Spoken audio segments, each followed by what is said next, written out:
capítulo 1, versículos del 1 al 12, vamos a leer estos versículos. Y el título de esta mañana es un paraguas completo. Un paraguas completo. Simón Pedro, siervo y apóstol de Jesucristo, a los que habéis alcanzado por la justicia de nuestro Dios y Salvador Jesucristo una fe igualmente preciosa que la nuestra, gracia y paz os sean multiplicadas en el conocimiento de Dios y de nuestro Señor Jesús.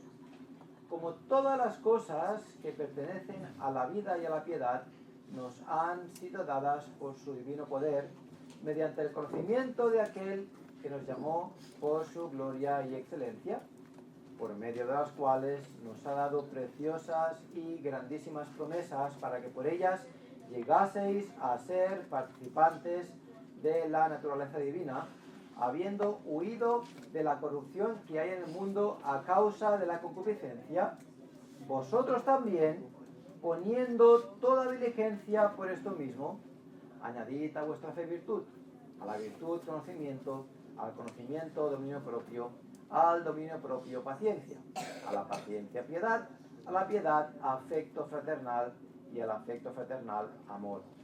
Porque si estas cosas están en vosotros y abundan, no os dejarán estar ociosos ni sin fruto en cuanto al conocimiento de nuestro Señor Jesucristo.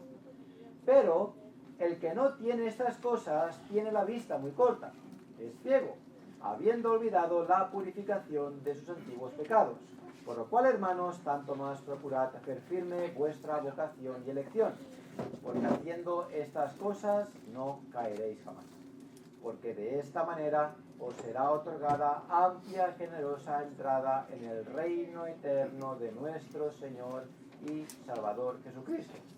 Por esto yo no dejaré de recordaros siempre estas cosas, aunque vosotros lo sepáis y estéis confirmados en la verdad presente. Pues la semana pasada hicimos hincapié en nuestra, ¿qué? ¿Os acordáis? Nuestra identidad con Cristo. ¿Os acordáis un poquito de lo que hablamos? Y el apóstol Pedro escribe que somos participantes de la naturaleza divina. Y por esto el cristiano, como bien decía Blanca un poquito esta mañana, el cristiano está llamado a vivir por encima de lo que hace la sociedad, porque estamos identificados con Cristo. Hemos sido llamados fuera del sistema mundial y ahora formamos parte de ese cuerpo de Cristo que es la Iglesia. Y este tipo de vida superior al modo de vida del mundo se enfrenta al constante peligro de los falsos maestros, que constantemente están enseñando y están promoviendo una serie de actitudes, enseñanzas, doctrinas que no se sujetan a la palabra de Dios, como también Pera decía esta mañana en Gálatas capítulo 1. Pero conociendo el peligro que hay y también de su próxima partida, Pedro dice que ya le queda poco en esta tierra, que pronto va a partir.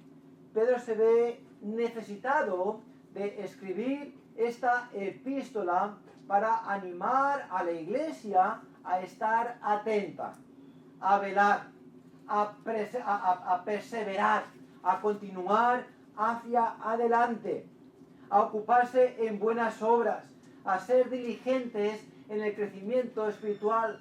Todas y cada una de estas cosas son aplicables y válidas, muy válidas, para la iglesia de hoy en día. El cristiano no puede quedarse rezagado, debemos seguir avanzando. De hecho, es que es la única manera de que el cristiano encontrará un lugar seguro. Y hablamos también de 3 P's, ¿de acuerdo? La primera P, la semana pasada, era una plenitud. Estábamos llenos en Cristo. Cristo dice, como todas las cosas que pertenecen a la vida, a la piedad, nos han sido dadas. Es decir, Dios no solo nos ha salvado, sino nos ha capacitado para vivir la vida cristiana, previsión plena. Número 2, nos dio preciosas promesas. Y por esas promesas podemos seguir avanzando. Y Dios nos garantiza victoria, nos garantiza su presencia, etc. No voy a repetirlas todas. Y después, número 3, tercera P, participantes de la naturaleza divina.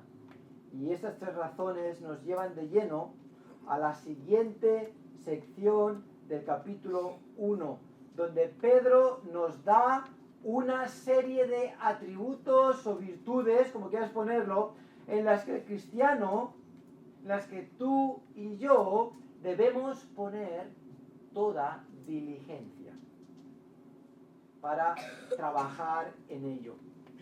Ahora, yo he leído ese pasaje muchas veces y suele pasar que cuando leemos un pasaje y lo conocemos más o menos, es como que vamos por encima del tirón y a veces no sabemos ni qué hemos leído. Pero quiero que os des cuenta que estos versículos son muy importantes para ti y para mí. Porque Pedro dice que si tú trabajas y eres diligente en ellos, después no te dejarán estar quieto. Vas a seguir avanzando, de tal modo que Dios te dará una amplia y generosa entrada en el reino de su Hijo. No quiero que pienses que estas virtudes son una columna donde una va por encima de la otra. Empiezas con una, empiezas con fe, te sigues con la otra y vas edificando una después de la otra. Y llegas al amor como la última de todas, después de pasar por todas ellas. Más que una columna, puedes pensar en ello como en un paraguas, donde van todas cogidas de la mano. ¿De acuerdo? Donde todos debemos trabajar en todas ellas, no una después de la otra, sino una al lado de otra, trabajando en todas ellas. Y el crecimiento de estas virtudes va a producir en el creyente una vida llena de fruto del Espíritu, para la gloria de Dios y, como ya he dicho, obteniendo de este modo una amplia y generosa entrada en el reino eterno de nuestro Señor y Salvador Jesucristo, versículo 11. Pero Pedro resume estas 3 P's en el versículo 10. Por lo cual, hermanos, tanto más procurad hacer firmes vuestra vocación y elección. Vocación ya vimos que era un llamado santo. ¿De acuerdo? Así que Pedro, en el versículo 10, está resumiendo todo lo que acaba de decir. El llamado santo,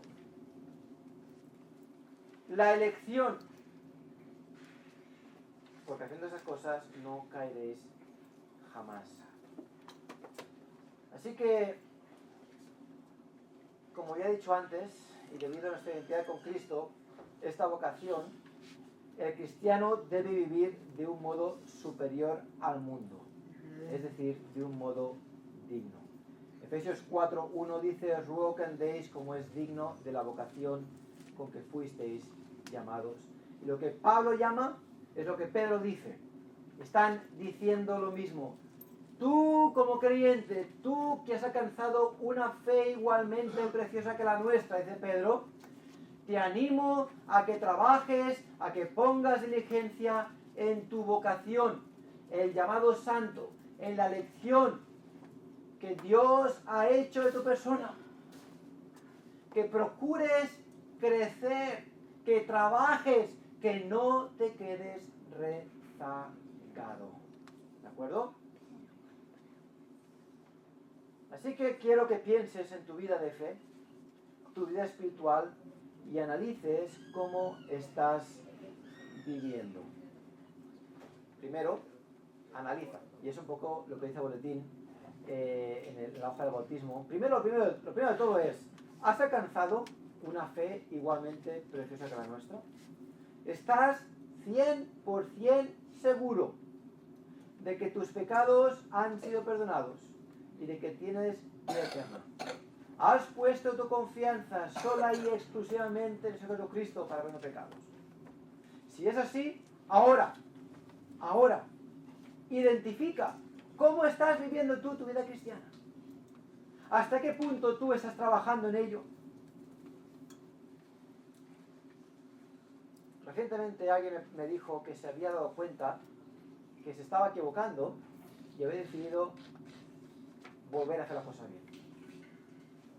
Gloria a Dios. Y quizás, si tú analizas tu vida y después de esta mañana escuchas la predicación y piensas, bueno, pues estas cosas yo no las he estado practicando. Quizás tenemos que dar 3 pasos atrás y volver a hacer las cosas bien. Es necesario. De hecho, es que es bueno examinar nuestro corazón y constantemente. Y sencillamente para verificar que esté todo bien. Hemos dicho alguna vez, ¿no?, que la vida cristiana es como conducir. Es un constante redirigir el vehículo. Si tú vas por la autopista y vas en línea recta, siempre tienes que ir enderezando volante. El coche se va un poquito para aquí, tú tienes para acá, se va para allá, tú tienes para aquí. Y el coche no va recto por sí, tú tienes que enderezarlo. La vida cristiana es lo mismo. Tenemos que enderezarlo constantemente para ir en línea recta. Si yo no enderezo, y no enderezo, acabo en el arcén. Así que cuanto antes enderece, antes me alejo del peligro. ¿Sí? A veces damos un volantazo, me he dormido y digo, me voy para allá. Pero mejor hacerlo al principio, que es muy leve y se nota, que no hacerlo ya de un volantazo, ¿no? Pues ahí estamos. Una verificación interna de cómo estamos viviendo la vida cristiana. Se va a pasar pues esta frase, y la pongo de nuevo otra vez esta mañana. Dice: la experiencia cristiana no debe ser un espasmo inicial seguido de una inercia crónica. El crecimiento espiritual en la vida cristiana exige la participación esforzada del creyente. El correcto desarrollo requiere un cultivo diligente. Y quiero ponerlas hoy en el contexto, pero es muy frecuente, por ejemplo, una persona que quiere perder peso y estás paseando por el Decathlon, ¿no?, y ves una máquina ahí de hacer abdominales o de pesas, vete a saber, o de correr, y te miras la barriga, ves la máquina, voy a hacer gimnasia, te la compras todo contento, la pasas por la máquina, pagas, te vas a casa, la montas, ilusionado, te pones en la máquina y corres 20 kilómetros de golpe. Y es como que lo das todo. ¿Lo has hecho una vez? No, pero bueno, en fin. Y te pones ahí y lo das todo, porque quieres perder peso. Pero al día siguiente estás tan cansado que no puedes ni moverte. Has hecho tanto de golpe que no puedes ni moverte. Así que, ¿qué es lo que haces? Te das al sofá y te comes un helado, pero estás muy cansado. Eso no funciona, ¿verdad? Pero lo que hacemos, te ponemos muchas ganas al principio, ¿vale? Duramos 3-4 días haciendo gimnasia o haciendo lo que queramos hacer, y a cabo de 4 o 5 días ya nos animamos y lo dejamos. Y todos sonreímos porque todos lo hemos hecho, ¿verdad que sí? Claro. Pero es lo que está diciendo esta frase. La vida cristiana es un espasmo inicial. No es algo que empezamos ahí con mucha fuerza, que lo llevamos todo encima y vivimos súper espiritualmente. No, es un constante, día a día. Es un poco a poco, es un avanzar. Si yo le doy mucho porque estoy forzando la máquina, no voy a aguantar. Y Dios nos pide eso. No está pidiendo un sobreesfuerzo, está pidiendo un descansar en Él. Y por desgracia, en las iglesias muchas veces predican un sobreesfuerzo, un hay que hacer, y ponemos un peso en las personas que no pueden llevar, es imposible. No es natural. Y después, pues obviamente, no siguen. Y nos preguntamos por qué no siguen. Bueno, porque el peso es demasiado. La vida cristiana no es un espasmo de venga todo de golpe, es un poco a poco, un avanzar. Y en eso es lo que Pedro está enfatizando en ese pasaje. Con toda diligencia. Vamos a trabajar en esto. Yo me voy. Los apóstoles ya no queda casi ninguno. Van a venir falsos profetas, falsos maestros. Pero mira, os voy a dar unas instrucciones que son básicas, pero son necesarias. Y yo quiero que pongáis toda diligencia en trabajar estas cosas. Porque si trabajáis en ello, no vais a parar quietos para el Señor. No vais a caer. Dios os va a usar. Y es ahí donde ahora como creyentes debemos poner todo nuestro énfasis. Así que es hora de despertar y ponerse manos a la obra. Así que quiero llevar estos versículos esta mañana a un lugar un poco más práctico, y espero conseguirlo, para que tú puedas por lo menos pensar en alguna de estas virtudes, en alguna de estas características en las cuales debemos trabajar. Pero como ya vimos, creo que fue hace 2 semanas, la fe es la base de este añadir. Fíjate el versículo 5. Vosotros también, poniendo toda diligencia por esto mismo, añadid a vuestra fe. Así que la fe es la base para este añadir. Y lo ilustramos con el brazo del paraguas, ¿vale? Lo que es el mango del paraguas. Y el paraguas, lo coges por aquí, pues tiene todas estas varillas. Y un paraguas con las varillas rotas no sirve para nada. Igualmente, una fe sin esto, ¿es fe realmente? ¿Para qué sirve? Lo que dice Santiago. Santiago está diciendo, la fe sin obras es muerta en sí misma. Así que si tú realmente tienes esta fe igualmente preciosa a la de Pedro, a los apóstoles, a lo del creyente, y tú has creído, es necesario que trabajemos en ello. Porque no es que no es que debes ser salvo con obras, pero es que la fe automáticamente va a traer consigo obras. Porque hemos sido cambiados, hemos sido transformados. Y ahora queremos vivir para el Señor. Y Pedro dice, mira, pues siendo que tienes esta fe, ahora es necesario que añadas. La palabra añadir, esa palabra en griego epikoregeo, y significa poner a disposición lo necesario para ayudar o suplir las necesidades de alguien. Proveer, apoyar, suplir las necesidades, provisión o apoyo. Así que Hiebert describe, el cristiano debe comprometerse en este tipo de cooperación con Dios en la producción de una vida cristiana que sea un crédito para Él, para Dios. Entonces, no estamos cooperando para la salvación, ¿de acuerdo? Que quede muy claro, la salvación es sola y exclusivamente un regalo de Dios, accesible por fe. Pero, en la vida cristiana, la Biblia nos manda que pongamos toda diligencia, así que tenemos mucho que decir en ello, porque Él nos capacita, Él nos ha dado todo, pero yo tengo que poner mi parte también.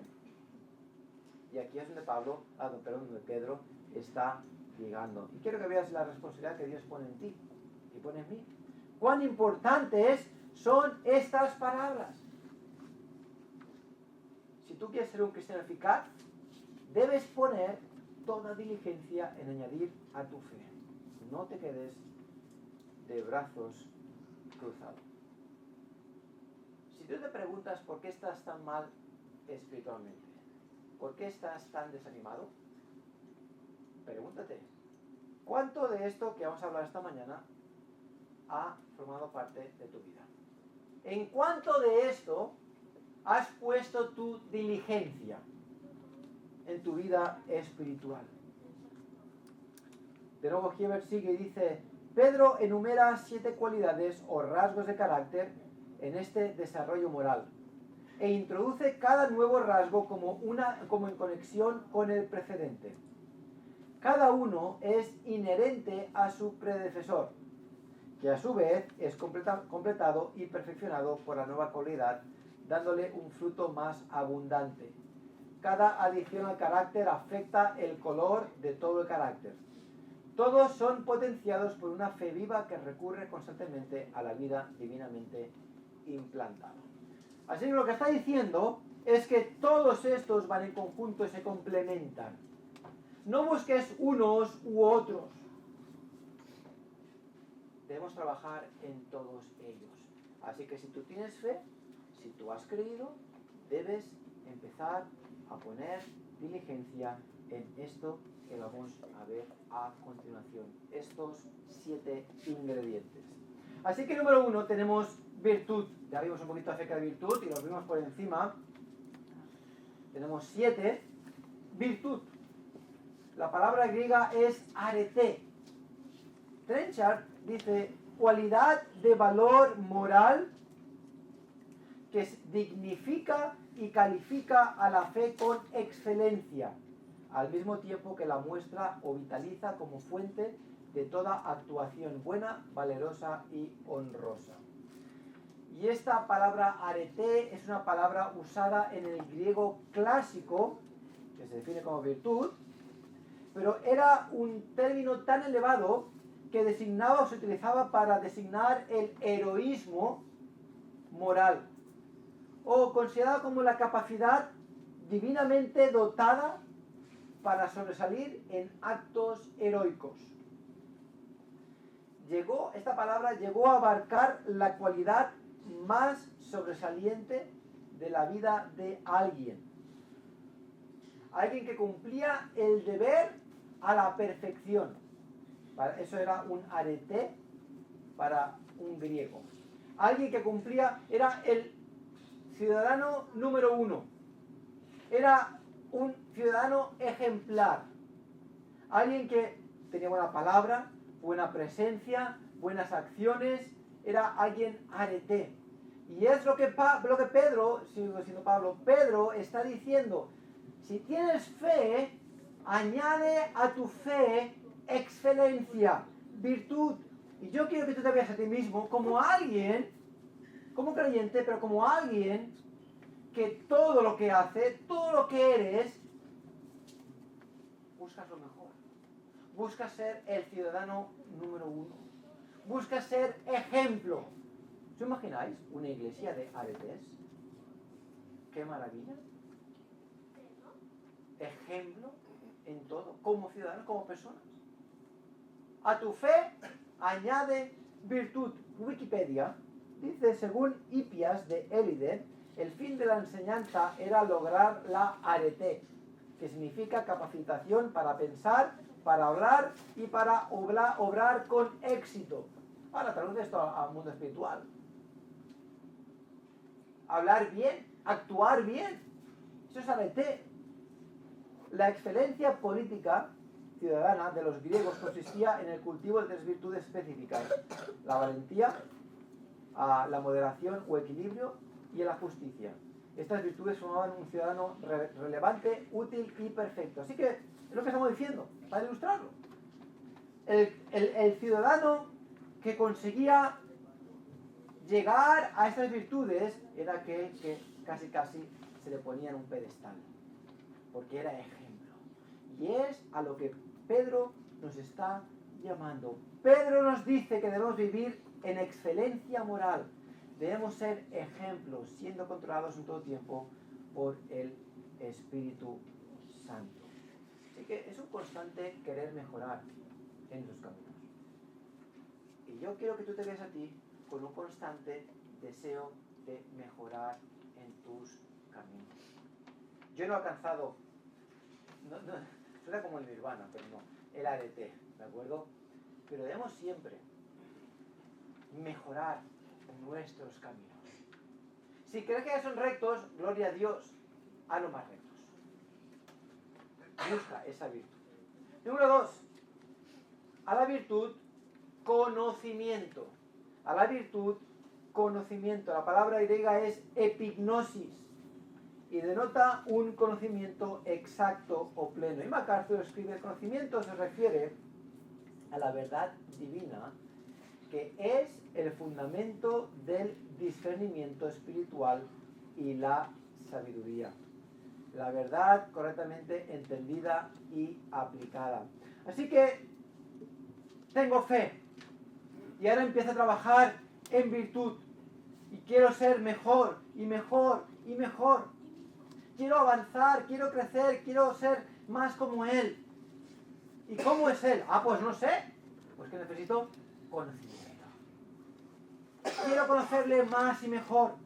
Un conocimiento exacto, pleno. Fíjate, Romanos 15, 14. Vamos a Romanos capítulo 15, versículo 14.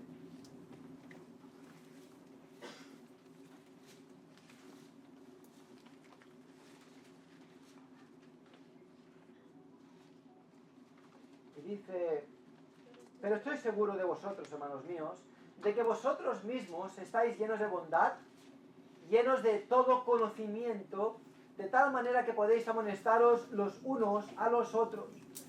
Para poder amonestarnos, tenemos que hacerlo en conocimiento.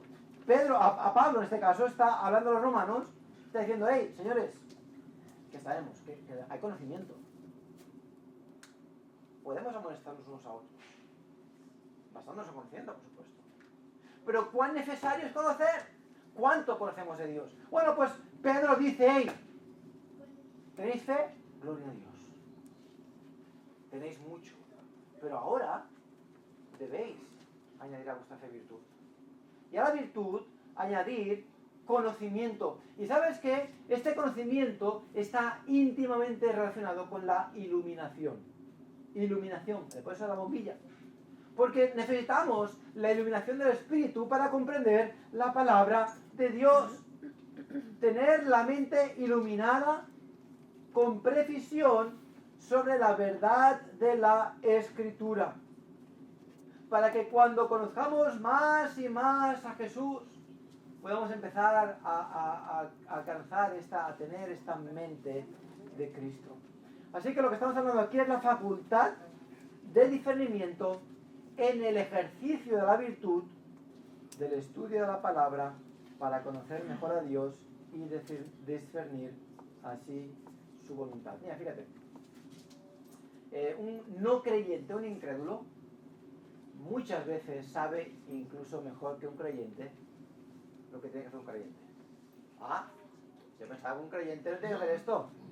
Ah, yo pensaba que un creyente, ¿sí o no? Y tanto que lo sabe. Y tanto que lo sabe. Imagínate este incrédulo se convierte y ahora empieza a vivir su vida cristiana. Va a hacer aquello, o debería hacer aquello que sabe lo que hay que hacer, porque no hay que hacer. Pero ¿y si ese conocimiento está basado en algo que no es verdad? ¿Y si está tergiversado? Que posiblemente lo esté, porque está escuchado de oídas y de oídas de oídas. ¿Cómo soluciona el error? Conociendo más la palabra de Dios, buscando la verdad, encontrando a Cristo en la palabra de Dios. Y así es como en el conocimiento, y Pedro está diciendo, añadid a vuestra fe virtud y a virtud conocimiento. O sea, no quieres vivir la vida espiritual, como hemos dicho esta mañana, al principio de la reunión, de un espasmo. No es bíblico eso. A ver, ¿qué dice la Biblia? Que es un constante, es una carrera. No es una carrera de 100 metros, donde puedes dar el 100%, porque son básicamente 10 segundos, 9 segundos y medio, 11 segundos para el deportista profesional, por supuesto. Es una carrera que dura, es una maratón, que dura 2, 3, 4, no sé cuántas horas durará una maratón. Es largo. No puedes correr un sprint por 1 hora. Y la vida cristiana es eso. Entonces, no pretendas espiritualizar una parte y olvidarte del resto. Tienes que ir conociendo más y mejor. Añadir a vuestra fe virtud, añadir a vuestra virtud conocimiento. Y después, juntamente, dominio propio. Y os acabo de revelar donde yo no tengo dominio propio. Si me queréis ver sufrir, ya sabéis. Al conocimiento, dominio propio. La palabra enkrateía viene de kratos, fuerza, que significa fuerza y se traduce templanza y dominio propio. Literalmente significa contenerse a uno mismo. Y Trenchard escribe la difícil virtud del autocontrol en las situaciones que podrían derivar hacia acciones indignas y la continencia frente a las demandas carnales con concupiscencia. Es además fruto del espíritu entroncado en el amor. Como tal, encauza el conocimiento, modelando el carácter y conducta del creyente hacia el amor. Hágame. Esta palabra, dominio propio, se usaba en los atletas.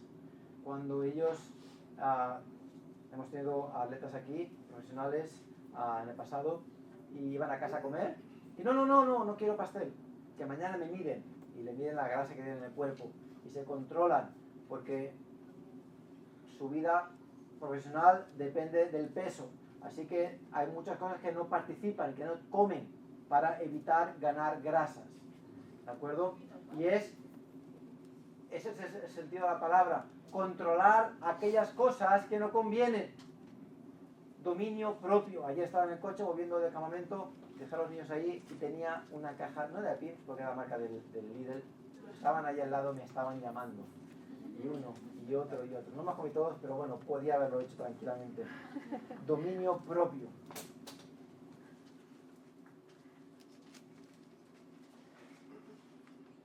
Esta palabra señala el poder interior de controlar los propios deseos y apetitos, fruto del verdadero conocimiento. Sí, claro, yo conozco más, entonces voy conociendo, voy aprendiendo, voy creciendo, y ahora mi mente se está abriendo y puedo ver aquello que no conviene, pero que a mí me apetece. ¿Y qué tengo que hacer? Ahora tengo que ejercer dominio propio. Donde quizás antes no sabía, pues no tenía que hacer nada. Pero ahora que sé, ahora tengo que empezar a controlarme. Y Pedro dice, añadid a vuestra fe virtud, añadid a vuestra virtud conocimiento, y a vuestro conocimiento añadid dominio propio. Así que cuando la virtud, guiada por el conocimiento, disciplina el deseo y lo convierte en siervo en lugar de amo de la vida, puede decirse que el dominio propio complementa la fe. Repito la frase, cuando la virtud guiada por el conocimiento disciplina el deseo y lo convierte en siervo en lugar de amo de la vida, puede decirse que el dominio propio complementa la fe. Es decir, si yo digo no, es no, y mi cuerpo me obedece. No obedezco yo a mi cuerpo, a mi concupiscencia.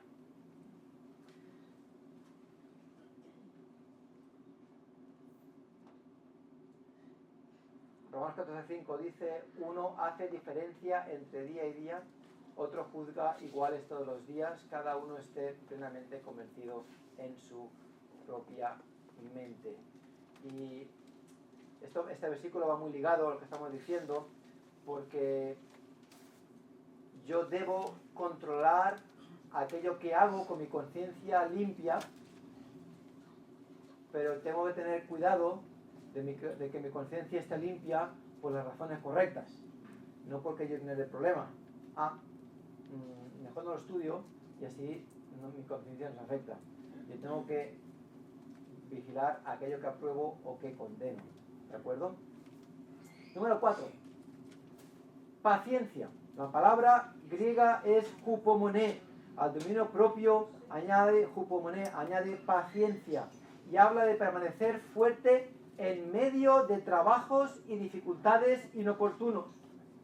Del tipo que puede hacer la vida extremadamente difícil, dolorosa, penosa e impactante, incluso hasta el punto de la muerte. Y Hebert describe más que una actitud de calma interior en medio de la frustración y la irritación, es ese poder interior de resistencia desarrollado por el autocontrol persistente. Yo me estoy negando a mí mismo, estoy controlando aquello que yo quiero hacer y no hago, Romanos 7, porque yo sé, he conocido que no es lo que más conviene, según lo que sea, porque yo quiero vivir para el Señor, porque yo tengo fe, que yo tengo que estar aquí, resistir al diablo. Tengo que estar siendo paciente, esperando, descansando, incluso en medio de la dificultad. Romanos 5, 3 y 4 dice, no solo esto, sino que también nos gloriamos en las tribulaciones, sabiendo que la tribulación produce paciencia, y la paciencia prueba, y la prueba esperanza, y la esperanza no avergüenza, porque el amor de Dios ha sido derramada en nuestros corazones por el Espíritu Santo que nos fue dado.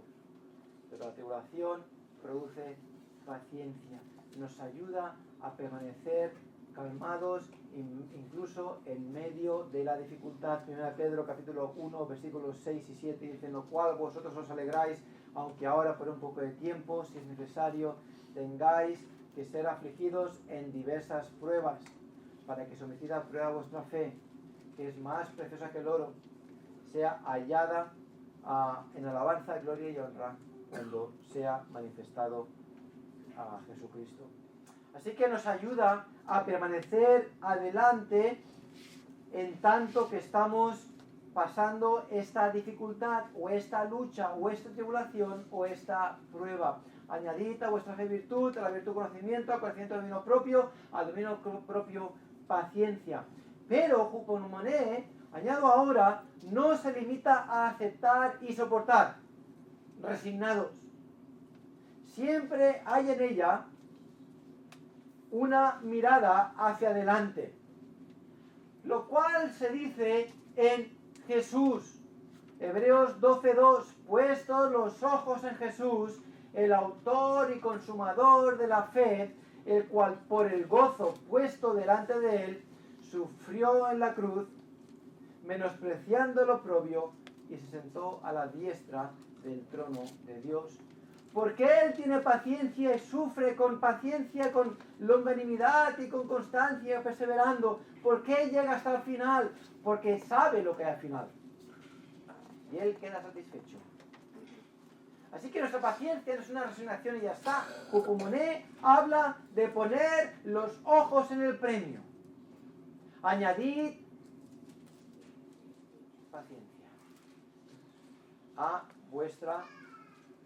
vuestro dominio propio. Esta palabra fomenta la capacidad de resistir a los dos agentes satánicos: el de la oposición del mundo exterior y la seducción de la carne interior. Esta cualidad era especialmente importante en vista de los que dudaban del regreso de Cristo debido a su aparente retraso. ¿Cuán importante? Porque Pedro menciona esto en el capítulo 3. Si perdemos de vista que Cristo viene, perdemos mucha de la fuerza que tenemos para la paciencia. Por eso Pedro se esfuerza en recordar que Cristo viene. Y por eso Jesús nos da la ordenanza de la segunda venida. Haced esto en memoria de mí hasta que yo venga. Y es importante tener presente que Él viene. Esto nos ayuda a tener paciencia. Número 5. Piedad. A la paciencia añadid piedad. La palabra piedad, ya la vimos, es la palabra eusebia, y es la adecuada disposición ante Dios, tanto en relación al culto como a la conformación del creyente con la naturaleza divina.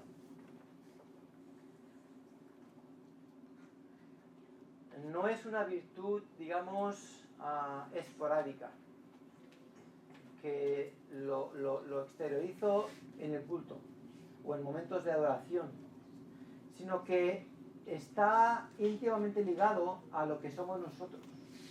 A estas otras virtudes tiene que mostrarse como una actitud constante en la vida creyente, una vida piadosa, una vida que busca agradar a Dios. Es esa actitud de reverencia que busca agradar a Dios en todas las cosas. ¿Sabes qué? Si tú buscas agradar a Dios en todas las cosas, va a hacer que tú seas un cristiano moldeable por Él. Ser un cristiano que puede crecer, un cristiano que puede mejorar, un cristiano útil, porque buscas agradar a Dios en todas las cosas. Ahora bien, si tú no buscas esto, no es realidad en tu vida, entonces te vas a volver duro. Y Pedro amonesta acerca de los duros, de los falsos maestros. Pero una vida piadosa significa una vida humilde, una vida dispuesta a aceptar el error, una vida dispuesta a cambiar, una vida dispuesta a mejorar, una vida a aceptar que te puedes equivocar, una vida buscando agradar a Dios en todo, sin ponerte por encima de los demás. Así que a vuestra paciencia añadid virtud. A la virtud, evita que el creyente se vuelva duro y desafiante, a la virtud añadid afecto fraternal, Y este afecto fraternal es ese amor Filadelfia. John MacArthur escribe: de la reverencia vertical a Dios, donde yo busco esa vida piadosa hacia arriba, el amor fraternal es horizontal, es mi relación para con el hermano. De la vida brota la virtud horizontal del afecto fraternal. El afecto a Dios va acompañado del afecto hacia los demás. Y esto es el amor Filadelfia, afecto de un creyente en Cristo hacia otro creyente. Y este término expresa un afecto cálido, fraternal, entre aquellos que son hermanos en la fe. Así que a tu virtud añade afecto fraternal, entre nosotros sobre todo, entre esta iglesia, estos son tus hermanos. No hagas distinción entre uno y otro. Ayer mi esposa dice, no, estuvo con un grupo de gente y decía, no, yo con este grupo normalmente no voy. Suena muy mal, en una iglesia, yo con este grupo no voy. A ver, pues analiza, ¿por qué no vas con este grupo? Son diferentes, te caen mal, no sé, cómodo con ellos. ¿Qué pasa? ¿Hay algo que puedes mejorar? ¿Hay algo que tú puedas cambiar en tu vida para que la gente se acerque a ti? Porque no se preocupa del otro. Tú también puedes ser a ti mismo. Hay gente que se queja, no, es que en la iglesia la gente no me habla. Bueno, a ver, puntualicemos. ¿Así tú hablas con la gente? No, es que tienen que venirme a mí. Bueno, pues quizás si tú te das un poquito, es como la gente también se da. Y entre uno y otro, todos trabajamos en ello. ¿Que no te saludan? Bueno, saluda tú. ¿Que no te hablan? Bueno, habla tú. ¿Que no te llaman? Bueno, llama tú. No te hagas ofendido tan rápido. Amor fraternal. Y este afecto fraternal, como bien puntualizan, debe cultivarse, pues conlleva deberes difíciles, como la disposición a soportar mutuamente las cargas y a perdonar las deficiencias y los fracasos. Y fíjate, la falta de amor hacia el hermano, amor fraternal, es una clara manifestación de la falsedad de todo alarde de amor a Dios. Es muy cierto. Es solo una pura pretensión. Y a mí me gustaría, y creo que no lo es, que esta iglesia no fuese así. Pero que siguiésemos edificando en amor fraternal. No te quedes en un rincón y esperes que vengan. Ven, habla, comparte, hazte amigable, haz un esfuerzo, pon toda... es que no está en mí, es que a mí me cuesta mucho eso. Pedro dice, pon toda diligencia, porque tú has sido llamado a un nivel de vida superior. Pon diligencia, no está en mí. A mí hay muchas cosas que no están en mí. Intento hacerlas. A veces fallo, pero intento hacerlas. Hablar. A veces no es fácil, pero hago lo posible para hacerlo. Hazlo también. Y finalmente, con esto acabo ya, número 7. Amor. Amor. Y el afecto fraternal, amor. Ágape. Y ese es el amor familiar, el amor sacrificado y desinteresado de la voluntad. Y esta es la mayor de las virtudes cristianas.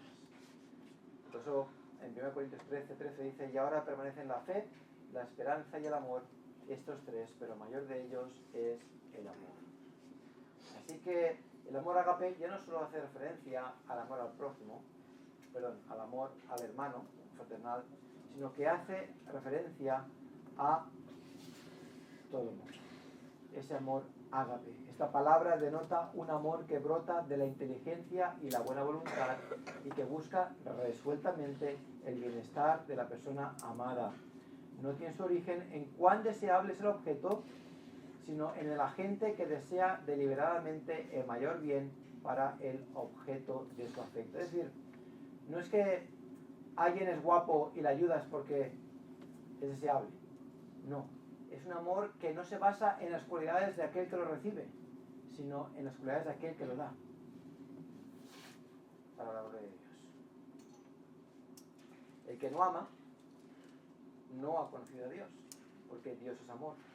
En esto se mostró el amor de Dios para con nosotros, en que Dios envió a su Hijo unigénito al mundo, para que vivamos por Él. Así que Pedro empieza con fe y acaba con amor. Y todo esto, vamos a 2 Pedro capítulo 1,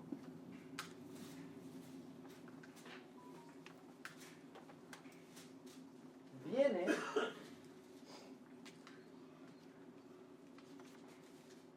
versículo 5, dice por esto mismo. Por esto mismo hace referencia a esas 3 P's. ¿De acuerdo? Esta plenitud, esas promesas y esa, se me fue la mente ahora, sobre la plenitud, promesas y la participación en la naturaleza divina, exactamente. Plenitud, promesas y participantes de la naturaleza divina. Como que tenemos esa fe y tenemos estas 3 verdades, estas 3 P's, por esto mismo, ahora debéis coger vuestra fe y trabajar en ella. Trabajar en ella. Necesita vuestra fe, virtud conocimiento de dominio propio, paciencia, piedad, afecto fraternal, afecto fraternal, amor. Así que es hora de despertar y coger cada una de estas 7 virtudes, 7 características y empezar a ver, cómo estoy trabajando en ello. ¿Cuán diligente estoy siendo yo? ¿A cuánto estoy yo colaborando, añadiendo a mi fe estas cosas? Porque como veremos, esto nos va a ayudar a seguir adelante, a trabajar para el Señor, para su gloria. Y esto hace de la iglesia una iglesia viva y eficaz. Amén.